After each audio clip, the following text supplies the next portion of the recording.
Good morning. Today we're going to learn a little bit about immigration and immigration. And nope, they're not the same thing. Immigration is the moving of people out of your country. Immigration is the moving of people into your country. Just remember, M equals out, M equals in. My ancestors immigrated to the United States of America, and man, am I grateful. We all just need to remember we are a nation of immigrants.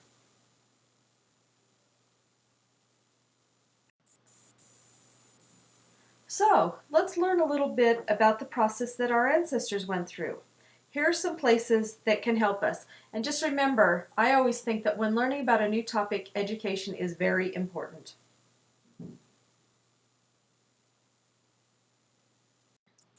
So let's start with Family Search. You want to go to the FamilySearch.org homepage, sign in, and then click on Learn.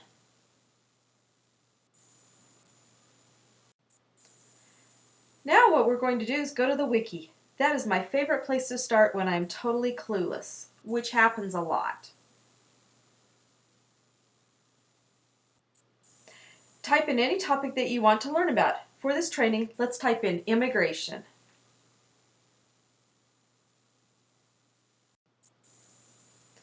Click on the entry that looks the most helpful to you. Usually the broadest and most general information will be one of the first few that are listed.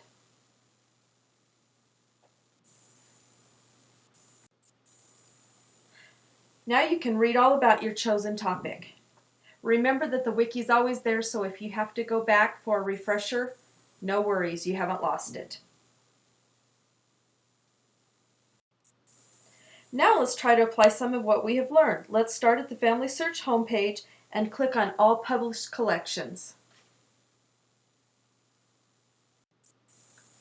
Next, since we are focusing on immigration, click on Migration and Naturalization under the Collections section on the bottom left-hand side.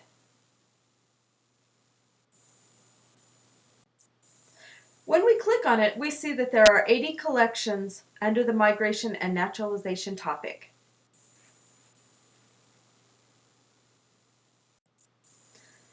I choose the database that I think will help. In this case, I've chosen Passenger Arrival List for Ellis Island, 1892 to 1924.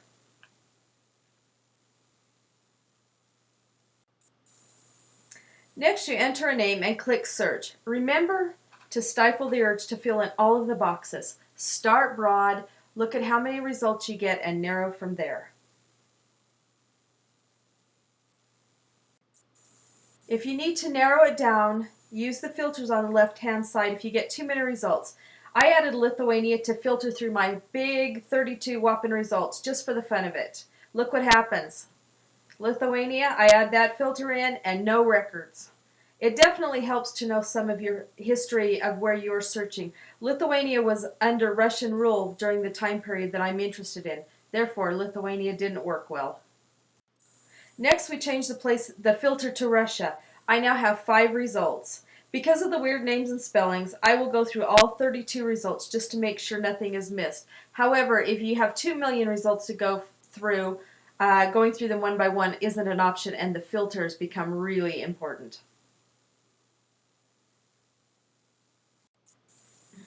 Now let's try Ancestry.com. Since we're focusing on specific kinds of records, scale to the bottom of the homepage and click on New Records. Here we can see updates of all of their databases.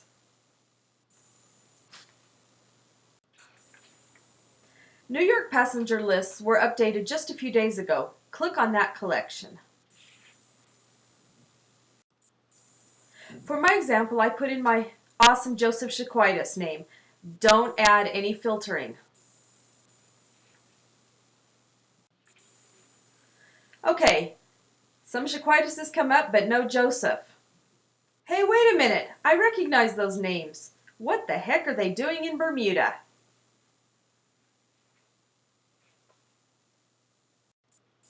Be sure and check all available lists and surrounding areas too, and dates for your ancestors. Sometimes they show up in the most unlikely places, or something else of value shows up that you weren't expecting, like my William and Fabina Shaquitis on the previous slide.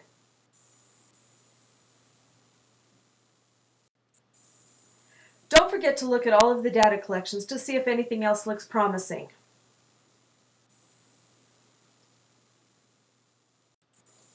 Here's what the Ancestry card catalog looks like for the immigration and travel category.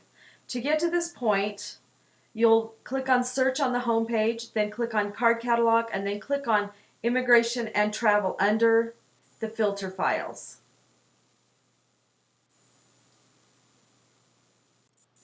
Remember, as you're bouncing through these databases, don't forget to keep a research log.